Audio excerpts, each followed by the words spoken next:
प्रदेश में स्थानीय निकाय चुनाव हैं। ऐसे में तमाम पॉलिटिकल पार्टियां, तमाम राजनीतिक दल इस समय नामांकनों के दौर में जुटी हुई हैं। लेकिन तैयारी कैसी है, इसी पर बात करने के लिए मेरे साथ सांसद दीपेंद्र हुड्डा साहब मौजूद है। हुड्डा साहब, कांग्रेस की किस तरीके की तैयारी है, किस तरीके से शहर की सरकार चुनने को लेकर आप मैदान में? हमें विश्वास है कांग्रेस का अच्छा प्रदर्शन रहेगा। हमारी पूरी तैयारी है। निगमों में मेयर और पार्षदों के चुनाव हम सिंबल पे लड़ रहे हैं। जी, बात करें, हाल ही में संगठन में बदलाव हुए हैं, बी के हरिप्रसाद को जिम्मेदारी दी गई है, किस तरीके से देखते हैं?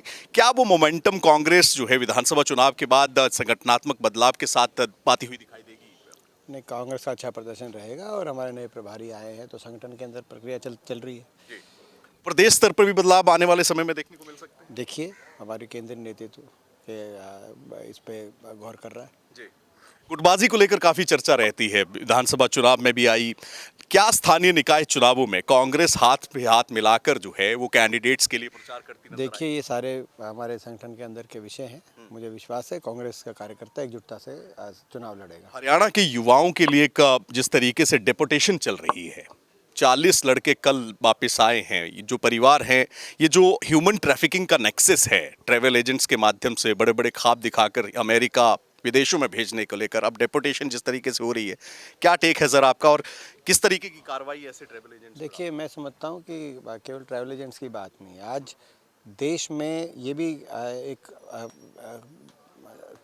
प्रश्न उठता है कि सबसे ज़्यादा पलायन डंकी के रास्ते और सबसे ज़्यादा डिपोटेशन हरियाणा से क्यों? क्या हरियाणा में देश में सबसे ज़्यादा बेरोजगारी है? इससे भी जुड़ी हुई ये बात है।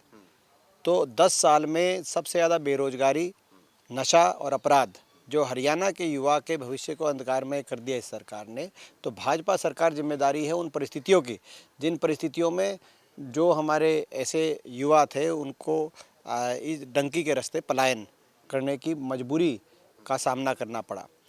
और अब जो है, जब अमेरिकी सरकार इस प्रकार से रात के अंधेरे में एक के बाद एक विमान अमृतसर एयरपोर्ट पे उतार रही है और बेड़ियाँ लगाकर इन युवाओं को, और हरियाणा सरकार ने तो जेल विभाग की गाड़ी भेज दी थी उनको लेने के लिए, तो क्या जो इन युवाओं के जो परिजन हैं जो हरियाणा के एक गाँव में हैं, उनके प्रति कोई संवेदना की कोई दायित्व बनता है इस सरकार का? ये नहीं। जिस सरकार की नाकामी की वजह से आज ये स्थिति बनी कि देश में सबसे ज़्यादा हरियाणा के युवा पलायन भी, डंकी के रास्ते पलायन भी युवाओं ने किया, और सबसे ज़्यादा डिपोटेशन में भी हरियाणा का नंबर 1 पे आ रहा है। तो किसकी ये नाकामी है? क्या ये केवल उनकी एजेंटों की नाकामी मानी जाए? बाकी प्रदेशों से क्यों इतना युवाओं को जो है? तो ये नाकामी अगर है तो भाजपा सरकार की नाकामी है और भाजपा सरकार संवेदनशीलता दिखाए। आप नामांकन के लिए देर हो रही है आपको, लेकिन एक आखिरी सवाल आपसे लेना चाहूँगा सर, कि आप तो दीपेंद्र हुड्डा हैं, स्पष्ट तौर पर ये कहना है कि कांग्रेस जो है वो एकजुट होकर पूरी ताकत के साथ जो है निकाय चुनावों में उतरेगी, लड़ेगी। गुटबाजी का मामला जो है वो पार्टी आला कमान के जो है तमाम चीज़ें संज्ञान में है। संगठनात्मक बदलाव को लेकर भी स्पष्ट तौर पर जो है दीपेंद्र हुड्डा ने अपना रुख जो है स्पष्ट किया है, और इसी के साथ साथ डेपुटेशन पर भी खुलकर दीपेंद्र हुड्डा ने जो है अपनी बात रखी है।